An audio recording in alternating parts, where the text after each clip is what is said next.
Hello, fellow Cravers. We are a week away from the end of 2021, and what a year it has been from some expected hits, some surprises, and a few breaking news stories that are not to be forgotten anytime soon.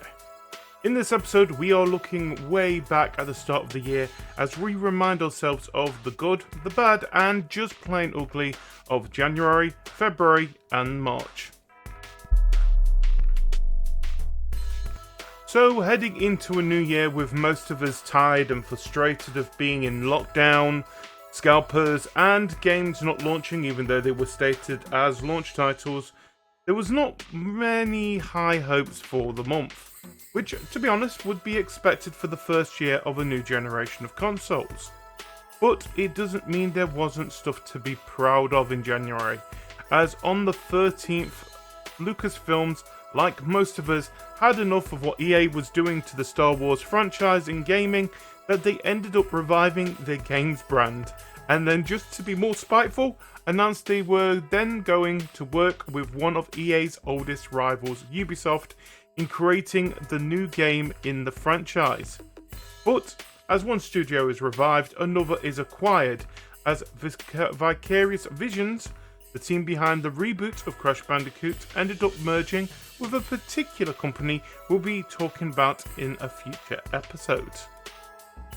As for games in general, a lot of people were still waiting for Xbox Series X to get its first exclusive title. The console had been out for over 2 months before this happened, and to many it was worth the wait, as the Medium was released on the 28th. Created by Bloober Team, the same team who brought us other great horror games in the form of Layers of Fear series and Blair Witch, the Medium, if you have not played it, as you take control of Marianne, who has the power to travel into the spirit realm, helping aid with puzzle solving, with the game being nominated for Best Indie Game at Gamescom 2020. But it wasn't just the Medium that came out this month. Hitman 3 also released on the 20th, bringing the end to the current plot arc and ending the World of Assassination trilogy. Personally, the game did feel it was missing something, with its multiplayer not only being non-existent, but removed from the trilogy entirely.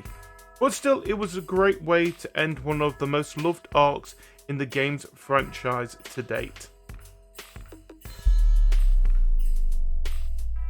Moving on to the shortest month of the year, February started out with something we were expecting, as Google started the ball rolling on the fall of Stadia, with them shutting down their games and entertainment division on the 1st, with Google stating they would focus on making the platform more amendable as a publishing platform for third-party developers. Yeah, sure.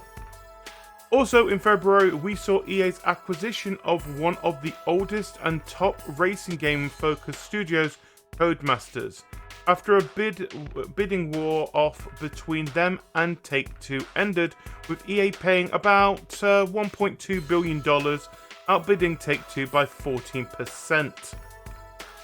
Now, on to games, as the biggest game of the year was released in the name of Werewolf Apocalypse.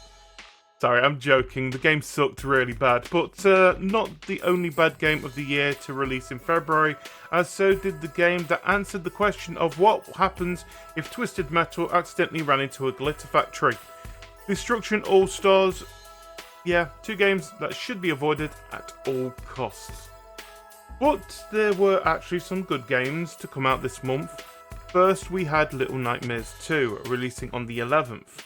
The next game in the much-loved series that brought Six into our lives. This time introducing us to Mono, as you're set the task to help Six and take out the Thin Man.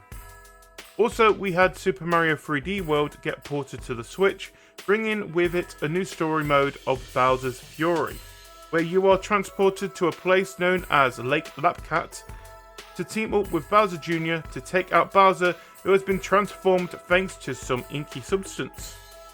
This mode brought an open world aspect to the game, with Bowser randomly waking up to attack, transforming the island in certain places.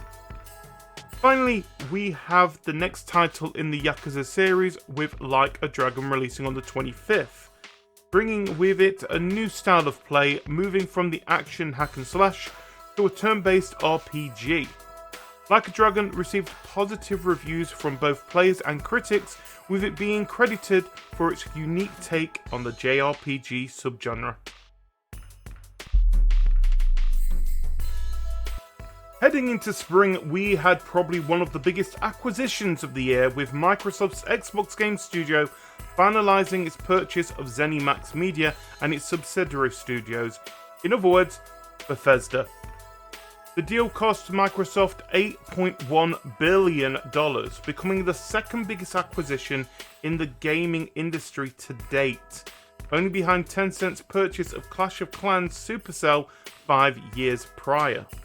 But it wasn't just Microsoft that was buying in March, as Sony had their eyes on a different prize, as they joint purchased the Evolution Championship Series, also known as EVO, one of the most recognizable and longest running esports competitions that focus on multiple fighting games.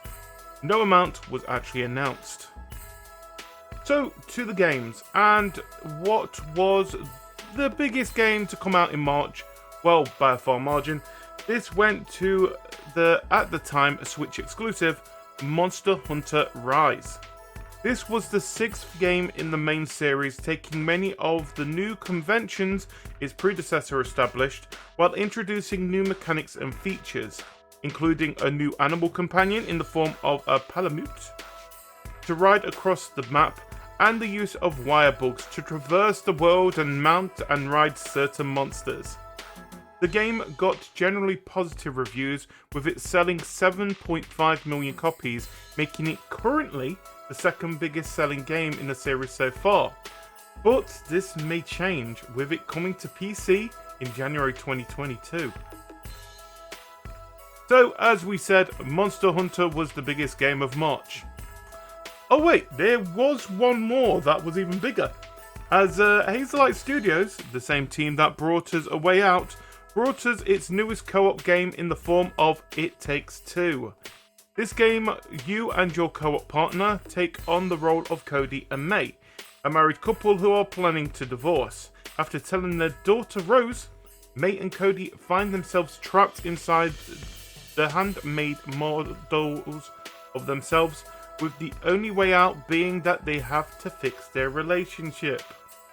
The game got positive reviews from both critics and fans, with it winning multiple end-of-year accolades, including the all-around Game of the Year at the Game Awards. So, that is what happened in the first quarter of 2021. Join us tomorrow for the next 3 months as we look at us going into the summer and the return of gaming conventions. So please comment, like and subscribe, and I hope you all have a Merry Christmas. Until next time, to be continued.